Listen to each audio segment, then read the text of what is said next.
قافلہ علی کے گھر کی طرف چلا۔ ام ایمن اور اسماء بنت عمیس یہ دونوں خواتین ساتھ گئیں۔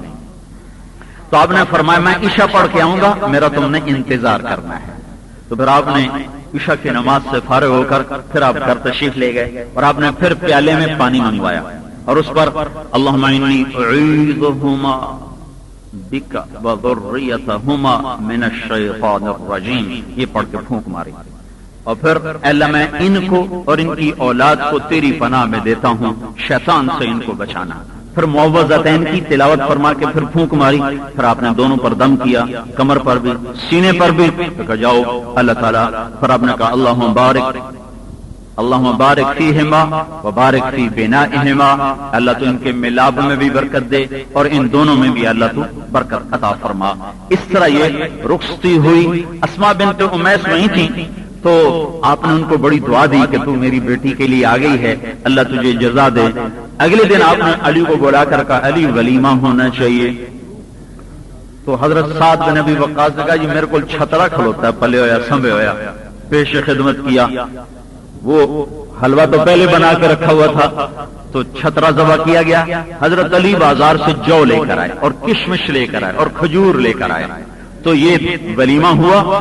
آپ نے خود بیٹھ کر ہانڈی میں سے سالن ڈال ڈال کے مہمانوں کو بٹھا کے کھلایا، روٹی بھی سالن بھی، یہ ولیمہ بھی سارے مدینے نے کھایا۔ حضرت انس فرماتے ہیں ہم نے علی اور فاطمہ جیسا خوبصورت ولیمہ کسی کا نہ دیکھا کہ تازہ جو کی روٹی اور تازہ گوشت اور کھجور اور کشمش اور وہ حلوہ، کل والا حلوہ، یہ سویٹ ڈش بھی ثابت ہو گئی نا، کیوں سویٹ ڈش بھی ثابت ہو گئی۔ ان کو میرے تو فتوا نہ ٹھوک دے مولوی صاحب جڑا لوگوں نو آندا سادگی کرو تے آپ اتنی بنائی جاندے ہیں۔ یہ ساری صورتیں موجود ہیں جو میں نے آپ کے سامنے رکھی۔ میں نے سب سے نیچے والا درجے سے لے کر آخری درجے تک بتا دیا۔ پھر یہ سارے مدینے نے یہ ولیمہ کھایا، سارے مدینے کو یہ ولیمہ ملا۔ پھر ہمارے نبی جایا کرتے تھے، تھوڑی سی بات اور بتا دوں تو گھر دور تھا تو کہنے لگے بیٹی میں آج میرا جی چاہتا تو میرے قریب آ جائے، دور ہے تیرا گھر، مجھے آنے جانے میں تکلیف ہوتی ہے۔ تو ان کا یا رسول اللہ حارثہ بن نعمان کے کئی گھر ہیں آپ کے ساتھ، ان سے کہیں ایک گھر ہمیں دے دیں۔ تو آپ نے فرمایا وہ پہلے بھی بہت کچھ مجھے دے چکا ہے، مجھے اب اس سے مانگتے ہوئے شرم آئی۔ تو یہ بات اڑتے اڑتے حضرت حارثہ تک پہنچ گئی۔ تو وہ آئے روتے ہوئے یا رسول اللہ یہ آپ نے کیا کر دیا، آپ ہم سے جو لے لیتے ہیں وہ ہمیں محبوب ہوتا ہے، جو آپ چھوڑ دیتے ہیں وہ ہمیں ایسا محبوب نہیں ہوتا۔ یا آپ نے کیوں کہا یا رسول اللہ میرا سب کچھ آپ کا ہے، میں ابھی خالی کرتا ہوں۔ تو جو آپ کے گھر کے ساتھ دیوار ملی ہوئی تھی اس سے سامان نکالا اور دونوں کو ادھر منتقل کر دیا۔ تو آپ نے حضرت حارثہ کے لیے بڑی دعائیں دی۔ یہ حارثہ بن نعمان انہی دعاؤں کا نتیجہ ہے کہ آپ جنت میں تشریف لے گئے تو قرآن کی تلاوت کی آواز آئی۔ صاحب نے کہا یہ کون تلاوت کر رہا ہے؟ کہا حارثہ بن نعمان مدینے میں قرآن پڑھتا ہے، جنت میں سنائی دیتا ہے۔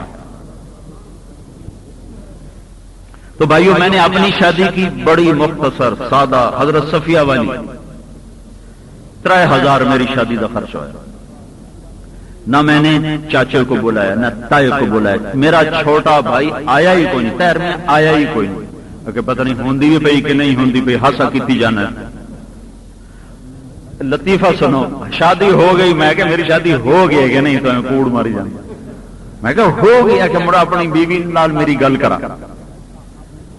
اپنی بیوی نال میری گل کرا، میں تاں یقین ہے کہ میں ٹیلی فون تے گل کرائی تاں حضرت صاحب نو یقین ہے کہ ہو گئی۔ لیکن میرے تایا مرحوم چاچے خود پہنچ گئے، فیصلہ آباد میں میری شادی ہوئی، بہنوئی کے گھر سے ہم نکلے، بڑی بہن اتھے ہے میاں سرفراز دے گھر لے، اتھو اسی اتنے مختصر بندے کہ میں مغرب دی نماز پڑھ کے واپس آیا تو مینوں میرے نال ہوندا ایک شاہ چکی والا، او دا گھر بھی نال آئی، مینوں آکھن لگا مولانا صاحب تہاڈے گھر کوئی پرانے آئے ہو؟ میں کہا جی کوئی 2-4 پرانے آئے ہو۔ پڑوسی کو نہیں پتا تھا کہ شادی ہو رہی۔ گئے مغرب کی نماز پڑھ کے کھانا کھایا، عشاء کی نماز پڑھ کے واپس، وہیں 2-4-10 آدمی اکٹھے تھے، کھانا پکا کے ولیمہ، ٹوٹل 3000 خرچ آیا۔ پھر چھوٹی بہن کی شادی کی، اس کے بعد 85 میں 83 میں میرے ہوئی، 85 میں چھوٹی بہن کی، تو سردار صاحب کہ اللہ تعالیٰ درجے بلند کرے، ان کو جنت دے۔ میں نے کہا سردار صاحب 20 بندے ہے جی، 21 نہ ہوئے جی، میں کسی نے نہیں بلایا۔ نے کہا بیٹا تو جی میں آکھے گا اویں ہی ہوئی۔ جب پہنچی نا بارات مینوں آکھن لگے پتر گن لا 21 تے نال کوئی نہیں آیا، گن لا بندے ویکھ لے 20 چن کے لے۔ سادہ 90 میں چھوٹے بھائی کی شادی ہوئی، تھوڑا سا اہتمام، کچھ 100 آدمی بلائے بس۔ تو یہ رخ میں نے اس لیے قائم بتایا ہے کہ یہ بھی میرے نبی کا ہی طریقہ ہے، مہمان کی شادی کے لیے بلانا، اپنے قریبی دوستوں کو بلانا۔ تو میں نے کوئی کارڈ نہیں چھپوائے، میرے کو نیندر لینے کی کوئی نیت کوئی نہیں، یہ ایک دستور بنا ہوا ہے کہ بھئی شادی پہ بلاؤ وقت نیندرا کٹھا کرو۔ اللہ سندا پہ تسی گواہ ہو، اللہ دی قسم ہے میرے دل وچ کوئی نیت نہیں، نہ میری طلب ہے، نہ میں منت کرسا مینوں دیوے جے بھی کوئی نہ، میں پیچھے بھر نہیں سکتا۔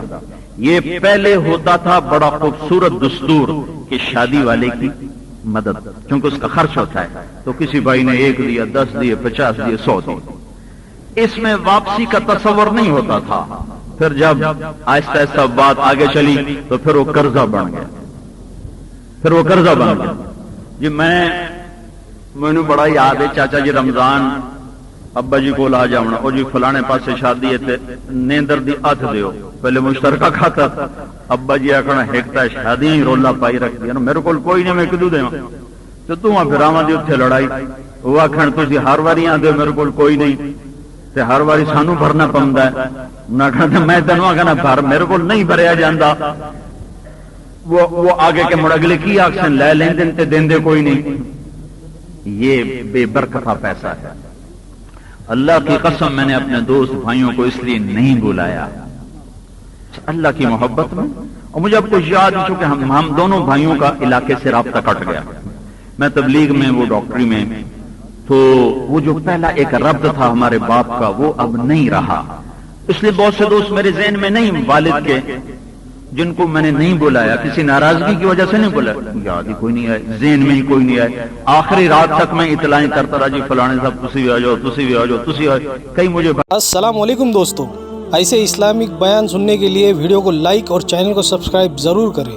جزاک اللہ۔